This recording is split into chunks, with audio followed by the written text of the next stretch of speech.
Welcome to episode 712 of the Entertainment 2.0 podcast, brought to you by thedigitalmediazone.com. I'm Josh Pollard. And I'm Richard Gunther, and this is the show that puts you in control of your favorite movies, music, shows, and games. Josh, I have a great idea. We should do a podcast every once in a while. As long as it's only every once in a while. Oh, man, I'm so sorry. No, hey, me too. Me too. Man. My kid has graduated. Her graduation party is done. All of the house projects that I idiotically decided to do before the graduation party are done. And I'm finally able to sleep a little. So yay. We're back, and we finally got a show that both of us can record together at the same time. Yeah. So excited to do it. Would be and we're not doing this live, but it's worth noting it's Tuesday night. You're right, although not at our regular time. So no, but it's pretty close. Come on. Close. It is close. Yeah, we only started like a half hour late. The only thing that would make it better is if we had some listener feedback. So for all of you lovely listeners out there, if you want to send us some listener feedback, this is the point in the show when we would read it. So to do that, you can email us at entertainment20@thedigitalmediazone.com. So let's jump right into the news. We always start with video news, and this one kind of surprised me. I don't know if this had been rumored or if this really just came as a surprise to everybody. Fox, like the company that has all of the TV stations and all of that, is attempting to buy Roku, the streaming platform that most people in the U.S., more people in the U.S. use than any other streaming platform, for $22 billion. First of all, can we talk about the eye-popping number there? 22. Yeah, it seems like a lot for $billion. Yeah. 20 billion with a B for a streaming TV platform. It doesn't seem like it should be worth that much, but, when they sell as many ads as they do, and they sell as much of your viewing data as they do, that leads to a whole lot of revenue. And I think that's really the whole point here. Fox really wants that revenue. It also gives them a platform where they can prioritize their own content. Even though they say that they will still make Roku an open platform, it will support lots of other services and providers, which I'm sure it will. Like, it's not like they're going to immediately kick out Warner Brothers and HBO and Netflix and just not have any of those apps or anything like that. But it does make you wonder how much longer Roku's own built-in, free ad-supported streaming TV platform will continue to exist when Fox has their own versions of those things. Yeah. We'll need to see how that all plays out. Now, the thing that I think is really interesting here is people forget that Roku is a complicated organization. Most people think, okay, it's a streaming platform. It's also a device company. They've been making devices for years, and they have OEM deals and all kinds of stuff like that. So that means Fox is now going to basically be inside your TV in some televisions that now already have Roku inside, right? So that's going to be interesting. It'll be interesting to see if they keep the Roku brand. I think it'd be dumb for them not to. But another thing that Roku does is they're a fast service provider. They are a free ad-supported TV provider. And this, combined with Tubi, is basically going to give Fox the largest fast audience of any of the other services. Yes. And that's more ad revenue. And that's assuming they don't kill one of them, right? Yes. We have no idea what's going to happen in terms of combining things and stuff like that. Right. Yeah. Right. Yeah. But Tubi is enormously popular. And the combination of that and Roku together, it would be interesting to see if they do try to combine them. I hope we don't end up in a world where they're going to make that exclusive to Roku subscribers. That seems like 'Cause that would be a weird choice, and that they I would be cutting themselves out of lots of revenue. Yeah, that's a good point. So maybe I'm overthinking this. Maybe that isn't something that would happen, but it's still cool. So, this is my usual disclosure. I own stock in Roku, and I was surprised to see this. It's also interesting to note that the purchase price per share will be $160 per share. The stock didn't rise to that, which is not a good sign. What that means is that the market doesn't believe that it's worth the price that Fox is offering. And so I'm curious to see what happens over the next couple of weeks or months as the details for this unfold. Yeah. Yeah. Well, and you mentioned that they combined are already, if you keep their two fast services separate, um, that combined, they are the biggest fast TV provider. But Fox even themselves are saying, hey, with our powers combined, we will be the third largest entity in US television, which seems like a weird thing to say. Entity? What is it? What is an entity in US television? I don't know what that means. It's weird. Like the third largest TV company. Like, are they comparing themselves to like Comcast or something like that? I'm not entirely sure because it's such a weird combination of things, right? Because they are content producers and stuff. But like you said, Roku is both a software platform and a hardware manufacturer. So what does this even mean? But why would you like go out of your way to announce we're going to be the third biggest in the US of anything when you know you will also need to go through regulatory approval?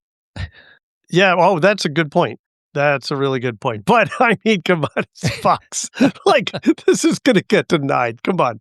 You think it's going to get denied? No, I'm joking. I said Okay. like this would Right. get denied. Right. That's not going to happen. Yeah. It's also worth noting, and we haven't mentioned this. This is the Fox that owns Fox Sports. So another thing that I might be concerned about is there a possibility they might try to sequester some Fox Sports stuff to be exclusive to Roku? I hope that doesn't happen. They have said that Roku is going to be a platform that will remain open to all providers and blah, blah, blah. That doesn't really answer the other question. Could it also be an exclusive for Fox for things? Yeah, I really just don't see them doing that with any of their content because that's how they make their money. Like it reminds me so much of the conversations around exclusive video games on consoles. Like, yes, it helps you sell your hardware platform if your game is only on Xbox or PlayStation. It forces people to buy those consoles, but you're also limiting the realistic number of customers who are going to buy your thing. And yes, that could help drive more purchases of Roku hardware and Roku TVs, but that's not what they're buying the company for. They're buying it for the ad revenue and the data selling revenue. So I don't see them limiting making their content exclusive to the Roku platform. Yeah. The fun, interesting thing here is that other than the fact that I'm now going to end up with shares of Fox Corporation, which are words I never thought I'd utter, this really has no impact on me. I'm not a Roku user. I don't really watch Fox Sports. I don't watch Fox News channels. So I'm trying to think about how this could potentially impact me. I watch Tubi. That's about it. Hopefully Tubi isn't going to change. Yeah. Similar for me. I don't have Roku devices. I'm a Google TV guy, and pretty much the only Fox content I watch is when NFL games are on Fox, and there are some rumors that they might be losing the NFL. So I might watch even less Fox content. Yeah. Okay. Yep. Well, let's stick with the media moguls and we were talking a lot around the end of last year about Paramount Skydance trying to buy Warner Brothers and whether or not it would actually happen. And it kind of has now, right? Because the DOJ has approved the merger, and that is the last major hurdle, potentially. So, like, this, and Richard, you can probably help to remind all of our listeners some of the many things that have been problematic about this and the back and forth between Netflix potentially buying it and all of that stuff, and the like a lot of the Hollywood unions were trying to fight against this merger, saying that they thought that all of these companies being combined into one would lead to bad things for workers in Hollywood. None of that ended up being a strong enough motivator to sway the Department of Justice to shut this down. Shocker. Right. Shocker. This is probably the least damaging thing the Department of Justice is doing right now. But I honestly, I didn't see this not going through, and that's not a Yeah. political statement. I know that there are concerns about the consolidation of Hollywood, but the reality of Hollywood is that the smaller studios are struggling big time. And the only way that they're managing to stay alive is by combining with each other. So it doesn't surprise me that this was permitted. Yes, it is probably going to mean something for the union workers. And you think, oh well, the unions are what are you talking about? What's that? So many of the workers that support any sort of movie or TV production or anything going on in Hollywood are unionized. So this has absolute impacts on folks like that. And we'll just have to see how that ends up playing out. But Yeah. I'm not surprised that this is going through. I'm not excited about it. Frankly, frankly, this company came under even more scrutiny over the last 2 weeks after the latest antics at CBS News and 60 Minutes. So Right. I will see how this plays out. I'm going to talk about Paramount a little bit when we get to my entertainment center, but the thing that I've always been worried about is the possibility, now not a possibility, that CNN, which has always been a more left-leaning network. I know they try to position themselves as central, but let's be realistic about this. They are now under the control of the Ellison family, and perhaps more importantly, could potentially be under the control of Barry Weiss, who is under great fire right now for meddling with the structure of CBS News. Right. So we'll see how this plays out. Yeah. Another thing that we don't know about is what this will mean for the separate streaming apps of Paramount and HBO Max. Will they end up combining? If so, how much will that cost? My guess. Yeah, they've already said that they will combine. So right. The funny thing is, what are they going to call it? Right? Once again, we're in a situation where the friggin' HBO app is probably going to change names again. I hope they combine it into one app and call it Paramount Max. Call it Max. No, just call it Paramount Max. Paramax. Paramax. I like it. Paramax works. Totally. All of these are terrible ideas, but there aren't good ideas. So yeah, that's the world that we live in. This also isn't necessarily the end of this. Like, there are some potential roadblocks to this actually happening. The UK courts and the EU courts are investigating this, and state attorneys general in at least New York and California are also talking about filing suits to block this merger. Yeah, that's not going to do anything. I don't think that's going to. It's not going to do anything. It's none of that stuff's going to happen. Yeah. Also, by the way, you warmed my heart by referencing attorneys general in plural properly. It's one of my favorite Crazy. It's so cool. I love saying attorneys general. It just sounds eloquent. I don't know. I love it. I love it. Yes. Okay, so we'll keep an eye out on the Paramount and Warner Brothers stuff and see if it actually comes to fruition. We both think it probably will. Yeah. Yeah. So next up, we have some surprising news on the Movies Anywhere front. Remember Movies Anywhere?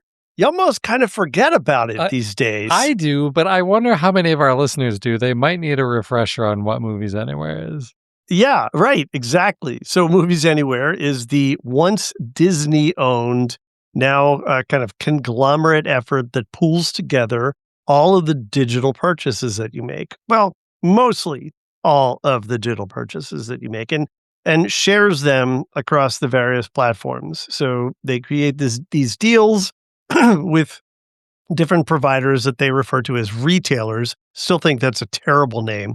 And then they make those purchases available to the different providers that you might have. So, for example, they may show up on your Spectrum box or on your Verizon or through your Verizon service, or they may all show up through Apple TV, even though in the Apple TV app, even though you bought them through Amazon. So it's basically a way of making sure that if you buy something, it's available more or less everywhere you might be, and you're not locked into one ecosystem because you bought their movie. Exactly. Well, yeah, unless you bought one of the movies that didn't participate in this. And one of the big studios that was a holdout was Lionsgate. So Lionsgate has now announced that they are going to be playing with the Movies Anywhere platform, and that they are initially allowing their major titles to be available through the platform. So that includes stuff like John Wick, Hunger Games, Twilight. Josh, do you own any of those? None of the one. Hunger Games, yes. Okay. All right, cool. It's not all the titles yet, but it's a lot of them that you're familiar with. There are over 300 titles that will eventually be included. They're not included now. They're rolling them in slowly. And the idea is that you hook up your Lions, or you don't have to hook up anything, actually. You've already purchased them. Or if you purchase them now and in the future, then go and watch them. They'll be available across all the different platforms that you're connected to, except that they're not yet, at least not for me. So I own movies in each of those three franchises, and none of them that I could find were available and showing up as available on the different platforms or even in the Movies Anywhere app. So what was interesting is that I could go and see that it was available to purchase, and then I could decide where I wanted to purchase it and click through, and then it would say, oh, that's on Apple TV. Go ahead and play it. What? Why doesn't it know that yet? So there's still some work to be done, I think. But at least there's this connection now. And going forward, all of your past purchases will be available. You do not have to repurchase them. Right. So they will just show up everywhere. And the thing that was frustrating about Lionsgate was that when you purchased something, you basically had to decide, okay, am I going to watch it on Vudu, which is, I forget what it's called now, or Fandango? Yeah, Fandango at home. Man, just rolls off the tongue. Or are you going to watch it on Apple TV? And that was pretty much it. You had to pick a platform, one or the other. Well, now, in theory, they'll be available across anywhere, and you'll just put in a Movies Anywhere code with newer movies that come out from them. Right, right.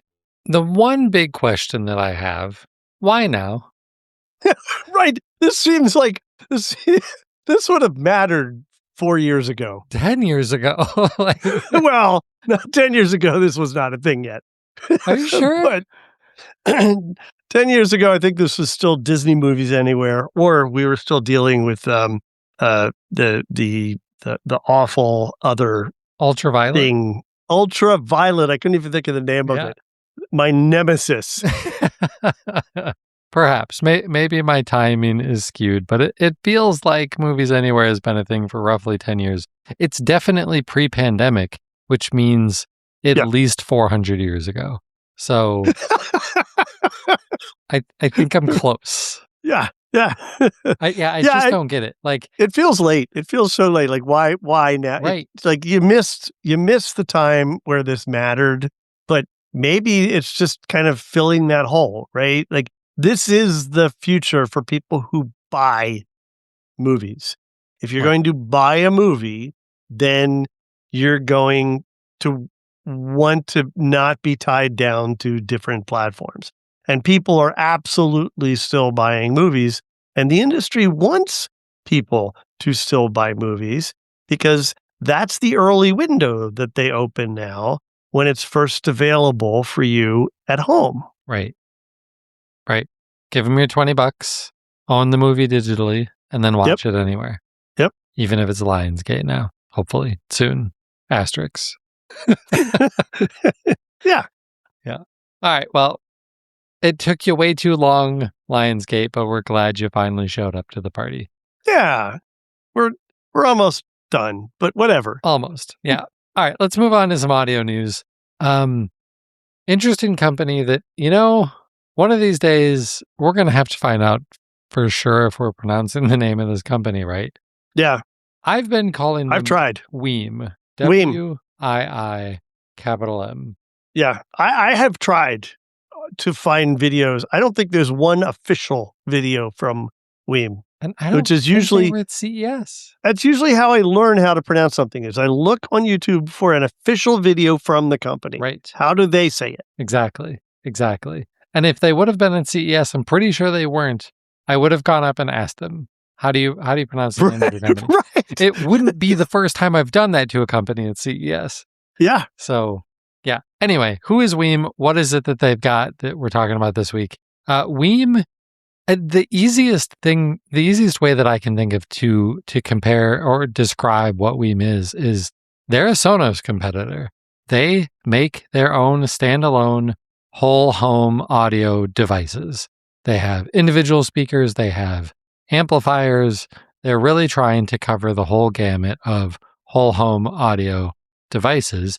And one big hole that they've had in their product lineup is a soundbar.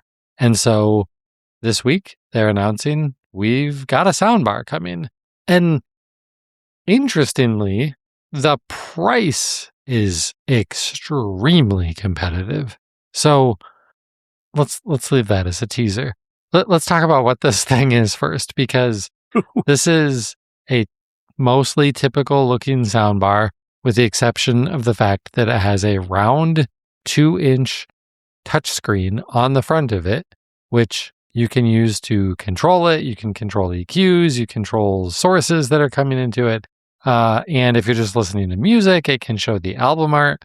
I do wonder if you can turn that crap off when you're watching TV, because I don't really want a light up screen right underneath my giant TV. I was just thinking that. Yeah. In terms of the actual speakers inside of it, it's got 8 drivers inside of it. It is a 3.0.2 soundbar. So it has essentially three forward front channels speakers. Yes, the front channels. It's your front channels and then the upward channels, 2 upward channels. Correct. So what do you do about rear channels? Well, so for rear channels, like I mentioned, they offer other speakers. So it's just like the Sonos ecosystem. You can buy some of their other speakers and pair them with the soundbar to get 5.1.2. And you really, those of you who are paying really close attention, notice that I added a 1 in there when we had said 3.0.2. Yes, they also have a subwoofer that you can pair with this. So you can make a true surround sound setup out of this with a 3.0.2 soundbar up front, a couple of speakers in the rear, and a subwoofer to go along with it. Because it's one of these whole home audio setups, and because it's a soundbar, it also needs to connect to other things than just an HDMI cable. you need to be able to connect to this wirelessly. So it has Spotify Connect. It has Tidal Connect. It has Google Cast. So I'm good, Richard. How about you? No. No? No. No? I'm not good. That's not enough for you? No, Is it because missing I'm an anything Apple important? house. Yeah. No AirPlay on not only this, like none of the Weem devices. Right. And support that's AirPlay. the big gap Yes. in terms of what they're supporting. It's probably also one of the reasons that they can keep their prices down. Could be. So, but other than that, it is a pretty full-featured soundbar. It even has a built-in room correction so that, maybe you don't have a perfectly shaped room for your soundbar and all of that stuff. That's fine. The software will listen to itself and correct the way that the audio comes out so that you're hearing it correctly, supposedly. So, how much is this going to cost you? Frankly, I am shocked to say this. $479 coming next month in July. That is incredibly low cost for what you expect to be a more premium soundbar, but maybe you don't at this price? It is, but there's a big reason for that. And that's that you can't just buy this soundbar and use it alone like you could with, say, a Sonos soundbar. With the Sonos soundbar, you don't have to get rear speakers. You can have it reflect rear channels. And it's the rear speakers are an add-on. They're not necessary. But in this case, you won't have any actual surround unless you also buy more speakers from them. Yes. But I'm not. The reason I said it like that is because you use the word actual surround. What? I'm not sure that I would call what any of these other soundbars are doing with just bouncing signals off of things as calling that actual surround. It is sort of a simulated surround sound. Sure, it is, but we've been in some demos that are damn good with just the soundbar, right? I mean, we've seen stuff from Sony, we've seen stuff from other manufacturers that are just absolutely incredible. And I mean, even back to the days of Yamaha. Yamaha was doing this before pretty much anyone else was.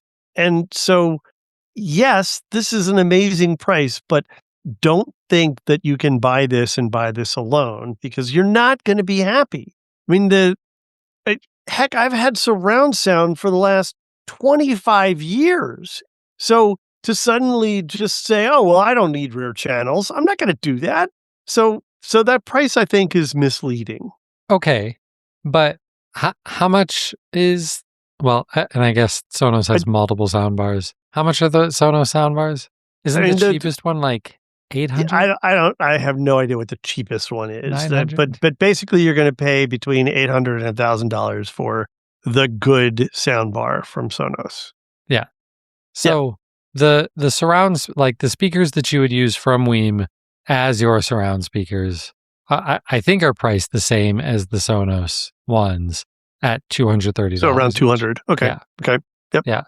And so you're talking 850-ish bucks. It's almost $900 to get real surround. But in that case, you're getting actual speakers back there too. Sure.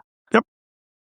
Whereas I had to, when I wanted that, because my TV is at one end of a very long room, so I'm not bouncing sound anywhere. I needed rear speakers, and I had to pay to add those. So that made my Sonos purchase much more expensive. I'm not dissing this. I just want people to be, going into this with clear eyes and understanding what this is. Yeah. Yeah. And that's super valid to point out. And the lack of AirPlay is going to be a huge problem for a lot of people also. Yeah. Yeah. Maybe they eventually work something out with Apple, but we've been talking about Weem for a couple of years now, and they still haven't figured that out. So maybe not. All right.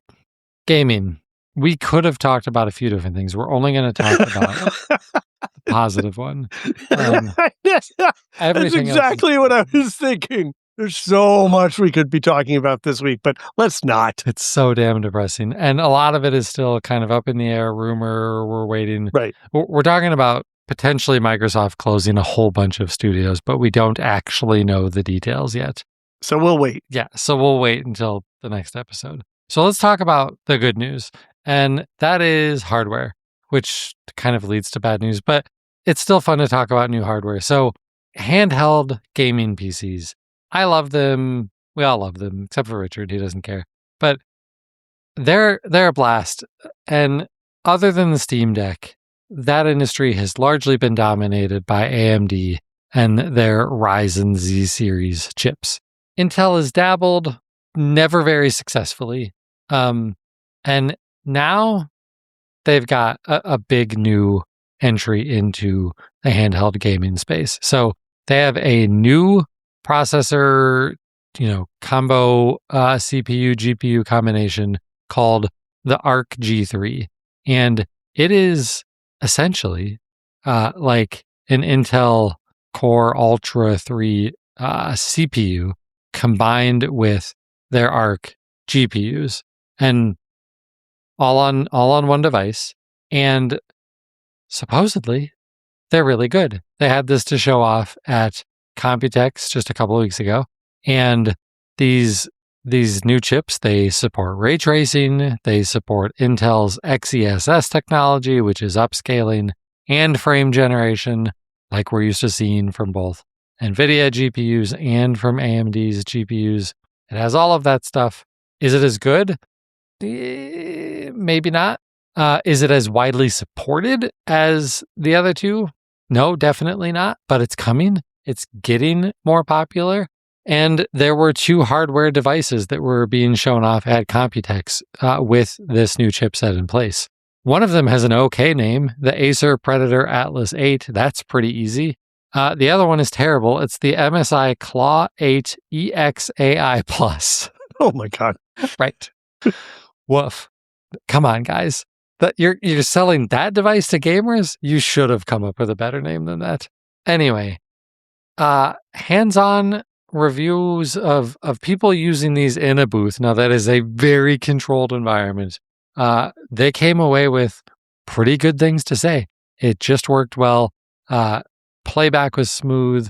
They didn't see any weird artifacts from the XeSS upscaling and frame generation and all of that sort of stuff. And what Intel is saying about their stuff is that these processors are significantly more powerful and more efficient than their competitors. And by their competitors, they really just mean AMD and the Ryzen Z series processors. If they actually are somewhat more powerful and more efficient, that will be a huge deal, because still one of the biggest problems with gaming handhelds is battery life. You're trying to crank up the specs and all of those things to allow you to get a better gameplay experience, higher res, higher frame rates, all of that.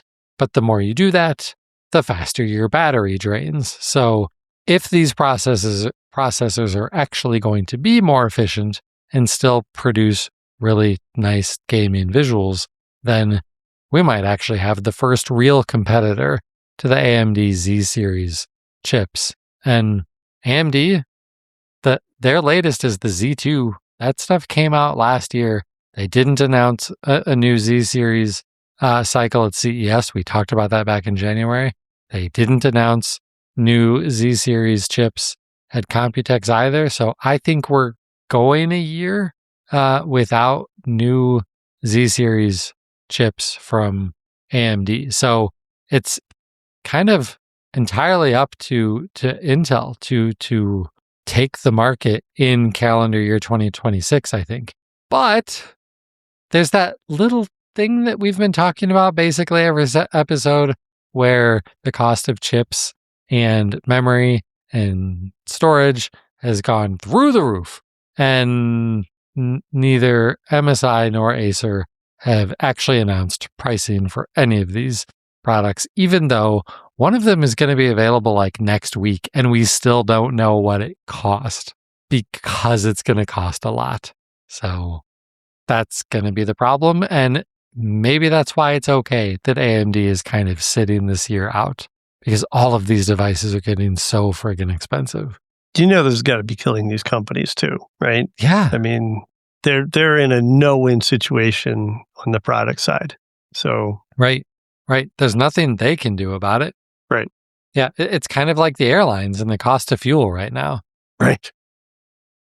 They can't do anything about how much fuel cost, but they're the ones who have to deal with it. So yeah, that is the situation, and I don't see that resolving anytime, frankly, this year. So here's hoping something comes along to change it all, but I don't think it's going to. So that's it for the gaming stuff. Yeah, we will for sure have a lot more to talk about from Xbox next week when we learn more about what's actually happening with these studios. We could be seeing a bunch of Xbox studios closing, but we don't know for sure yet. So we're not going to talk about a bunch of rumors there. It's also interesting that, we had Summer Games Fest, which is what E3 kind of like what E3 has turned into. And there's not really much for us to talk about. There were a lot of games, but yeah, we don't just talk about the games here. Like, we like to talk about hardware and other big things that are happening. And there just weren't, with maybe the exception of this year is the 25th anniversary of the Xbox. And at the Xbox Game Showcase, they announced they're releasing a special edition of the Xbox Series X that has a translucent green case that looks pretty awesome. It doesn't look awesome enough that I'm going to go buy another Xbox to get it. Right. But if they sell just the controller, I would very much consider picking up one of those translucent green controllers because they're kind of awesome. So. And if you didn't go with the X and you've been thinking, maybe I want to upgrade, by the way, this is not a good time to upgrade your box because no, it's not. Last year, a year ago would have been a good time. Right. But, I mean, if they get it out for Christmas sales, people are going to love it. Yeah, it's going to be really, really cool. Okay, well, that is it for our news. Richard, I have a feeling, I haven't even scrolled down far enough yet, but I have a feeling that you've had a lot going on in your entertainment center.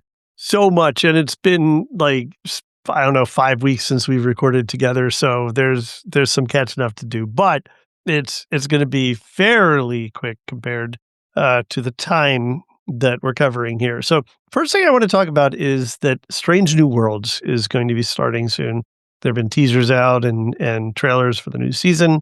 Season 4 starts. I'm excited about season 4. I want to watch it. You may remember I protest canceled Paramount. I did not want to continue paying Paramount Plus money while I am not really actively watching anything. And I wanted to kind of contribute to the numbers of people that canceled. So I now know that the new season is coming and I do want to watch it. So I did a little bit of research, and Claude and I came up with a really good strategy for getting the Paramount service in a way that provides the company, Paramount, Skydance, whatever they're called, with the least possible amount of money. And that would be to re-enable the Paramount Plus subscription that I had with Walmart Plus, but go with the free version because the free version is ad supported. And even though it's ad supported, according to my buddy Claude, the ultimate revenue that Paramount sees from that is less than if I were paying them for the add-on for the paid subscription with Showtime. So I'm just going to go for this, and I'm going to enable it while Strange New Worlds is on, and then I'm going to cancel it. And Claude came up with a really good strategy for me to wait a couple weeks so that I could potentially take advantage of some free trials that might be available too, and pay like the least amount of money possible to be a couple weeks late on the first episodes, but then be with it as it ends up sometime in September. So I'm kind of excited about this strategy. I feel like there's got to be a I don't know a sub maxing kind of term for this. I'm Right. subscription maxing or something. Right. All right. So, what have we been watching? So, we finished the season of Ghosts. I finished watching season 5 of For All Mankind, and I'm very happy there's one more season. This season was great. Sets up for an interesting final season. Reminds me actually quite a bit of The Expanse. It became very political. The politics between Earth and Mars this year were front and center. That was the primary story. So it'll be cool to see where they go with that in the next season. I finished The Night Agent season 3, and am pleasantly surprised to learn that there's going to be a season 4. So I will look forward to that when it's out, probably sometime next year. I also started watching The Night Manager. This is the one that had a 10-year gap since season 1. It is so friggin' good. I forgot how good this show is. This is James Bond. This is a James Bond style spy thing, and I friggin' love it. And Hiddleston, I forget his name. I forget his name. Loki, that's his name. Loki. His name's Loki. Yeah. He does an amazing job in this. He was so good in the first one. He's great in this. 10 years later, he still looks great. I don't know how he didn't age. I look like this now. So, good for him. This is great. And I hope to finish this in a couple of nights. Actually, it's short seasons, just 6 episodes. And I have also learned there's going to be a season 3. So that's cool. I started the final season of The Boys, and it's The Boys. It's gruesome and awful and in your face, analogous to stuff that's going on and cringy and all of that. But I'm a completionist and I don't hate it. So I'll watch through and then it's done. I'm a completionist and I don't hate it. That's a pretty low bar, Richard. Yeah. Well, unlike The Flash, which I just had to give up on completely. Like, we knew it was bad when I just abandoned it completely, right? Yeah. All right, we started the second season, which just started on HGTV, of Castle Impossible. If you haven't seen this, this is a restoration story of this adorable couple that inherited a chateau in France, and they are like just skin of their pants renovating this. Unlike some other thing that we're watching on YouTube where they've managed to completely rebuild the place with every grant you could possibly get from the government. But I'm glad that it's back. It's fun. They're cute. And it's interesting to see how they're renovating the thing. Started a new series on Apple TV Plus that just premiered called Maximum Pleasure Guaranteed. And the reason that I started this knowing nothing about it is because it stars Tatiana Maslany. And so I had to watch, and it's fun. It's weird. It's not at all what I expected, but it's a thriller kind of show, and it's a little blue, but it's fun. So also we started watching a show called The Four Seasons. There are 2 seasons. Don't get that confused. There are 2 TV seasons of this show out called The Four Seasons. The Four Seasons is a TV series featuring a bunch of people you will recognize, including Tina Fey, and it's based on the old Alan Alda movie from the 70s, I believe it was. Wow. And he makes a cameo, which is just delightful. Yes. He's also executive producer. So we're loving it. It's really good. It's this whole dysfunctional relationship between these various couples over time. And it's been pretty fun so far. I started Company Retreat, which is the follow-on to Jury Duty. So I think you can find it on Prime if you search for either Company Retreat or Jury Duty, oddly enough, because I think it's still called Jury Duty Season 2 Company Retreat or something weird like that. All right. We watched a couple movies. So we watched Good Omens season 3, and I'm doing that in air quotes because season 3 was a movie. Rather than actually having multiple episodes, they wrapped up the whole series with one movie. And it was good. It was fun. I'm glad we watched it.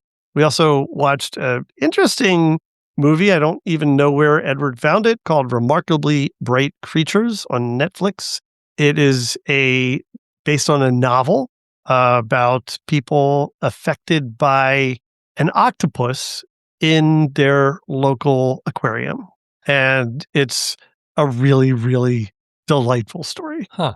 And then we started watching the penguin lessons. We're into this animal thing, apparently, and we didn't get through it yet.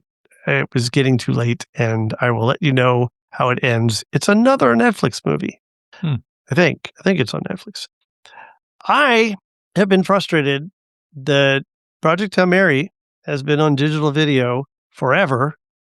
Not forever, for maybe a month and a half, and still not available on disc anywhere. And it won't be until September. September? Yeah. Now, that's not that crazy because it came out in March, but we're spoiled now. Right. We're spoiled by these short windows.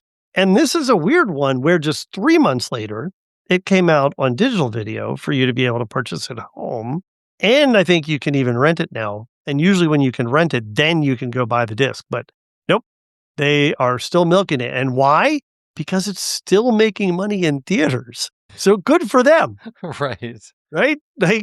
But I wanted to have it and I wanted to watch it. And I think we haven't sat down to watch the whole movie. Again, I've seen it in the theater. Edward hasn't seen it at all. But I think I've watched the time go fishing scene about 17 times. Like, I freaking love that scene. It is so cool. Yeah. All right. Recently, this is not necessarily an entertainment center thing, but I've been doing it through my entertainment center. So I thought I'd list it. And that's that I've signed up for some online conferences about laser engraving and UV printing and stuff like that. And I've been consuming them on my TV. And so I'm like, well, this is something I'm doing in my entertainment center. I'm attending a virtual conference and I haven't been able to do it in real time because I've had so much going on, but I bought passes that let me go back and watch stuff that I want to after it's happened. So I've been watching those every once in a while. And then finally, I finished the book that I was reading, my friend David Swinson's book, From the Dust. Really enjoyed it. Yet another really good crime novel from him. And that is it. I haven't figured out what I'm going to be reading next. There's a lot that I want to read. Have you heard of Everything is Tuberculosis? Yes. Jen loved it. A friend of mine recommended that. It's by the guy that did the podcast, The Anthropocene Reviewed, which was phenomenal. Jen really loved that. She still talks about it all the time. Oh my God, it was amazing. Yeah. Absolutely amazing. I worry about this guy's mental health because and I'm not joking, like he's really out and just talking about the things that stress him and the thing that he thinks about when he contemplates life and these various things in the world. But I am so wanting to read that, but it's not our book club book, and I'm kind of bummed by that. We'll see what happens. All right. Maybe that did take a while. Anyway, Josh, what games are you playing? There's only one. There is only one, and that is Forza Horizon 5. Yeah, it just continues to be so good. I haven't played that much of it, not nearly as much as I would have liked because of all of the house projects and stuff going on. But yeah, that game continues to be awesome. So highly recommend. It's great. It's on Game Pass if you have that. If not, it's worth just buying. That's what I did. It's so freaking good. That will be many hours of entertainment for me. Movies. I downloaded a movie to watch on an airplane because, one of the other things I did over the last couple of weeks was go see my family in Arizona. so needed something to watch on the airplane. And I think I used Gemini, not Claude, to say, hey, I need some movies to watch on the airplane. These are the services that I subscribe to. These are the types of movies that I like to watch, and I'm watching on an airplane. So think about that with your recommendations. What should I download to watch? And it suggested one that I had never heard of that was on Netflix called The 355. And it's basically a fairly... It's not a super deep or overly complex spy type drama where the main characters are all different women from like different spy agencies and stuff like that. And it was pretty good. Like, it really was a really good plane watching movie. Is it the greatest spy movie that you've ever seen? No, which is probably why most of you have never heard of it. But it was an enjoyable movie, so I like it. Cool. Made for Netflix? I don't know if it was made for Netflix. It probably was if I've never heard of it and you've never even heard of it. Yeah, I've never heard of it. But it was good. TV, just hockey. The Stanley Cup has been awarded on Sunday night. And yeah. Cool. Who got it? The Carolina Hurricanes. Did you even know that Carolina had a hockey team? I did know that. Okay. I had no idea that they were good. Yes. They've been very good for a long time, but they've just not been able to make it over the hump. And I mean, it's not like they never have. They won the Stanley Cup in 2006, I think. Okay. But they've been good for a while and just haven't quite done it. And this year they did it. Some fun stories along the way. And they're at least less problematic than the Vegas Golden Knights that they beat. So I'm overall happy with Carolina winning. So cool. Yeah. It was a really, really good Stanley Cup Finals. It was, I mean, if you like hockey, you should have been watching because it was really entertaining. But that's it for TV. And then books. I finished Dungeon Crawler Carl book 2 of 7, I think there are. Are the other book titles easier or harder to say? I mean, I think they all include the phrase Dungeon Crawler Carl.